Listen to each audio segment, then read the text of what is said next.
สบายดีพวกเจ้าเฮามีนัดเป็นไปตามคาดเนาะตามเสียงเรียกร้องจากแฟนบ้านลาวขอ3คะแนนในนัดที่2นี้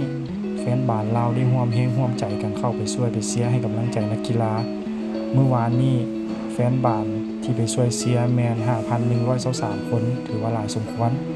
เฮ็ดให้ทีมชาติลาวจัดให้ตามเสียงเรียกร้องสามารถเก็บ3แต้มได้โดยการเอาชนะทีมชาติเนปาลไปได้2-1ทีมชาติลาวได้ประตูจากนักกีฬาเบอร์15ดาวโมดทองคำสวัสดิ์นาที13และเบอร์7ปีเตอร์พันธวงศ์นาทีที่49แต่ช่วงท้ายเกมทีมชาติเนปาลสามารถตีไข่แตกได้ในเวลาที่73จากนักกีฬาเบอร์11มานิสเดนจีจบ90นาทีทีมชาติลาวสามารถเอาชนะไปได้2-1เก็บ3แต้มอยู่อันดับที่3ของกลุ่ม F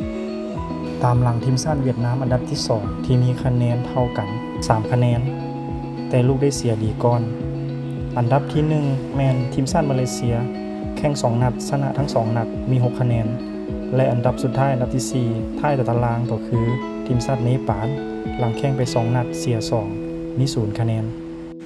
เขาขอเป็นกำลังใจและเอาใจช่วยให้ทีมชาติลาวสามารถเก็บชัยชนะในนัดต่อๆไปเพื่อเก็บคะแนนให้เพียงพอต่อการเข้ารอบขอขอบใจข้อมูลข่าวสารและรูปภาพงามๆจากเพจสหพันธ์กีฬาบานเตะแห่งชาติลาว Lao Football Federation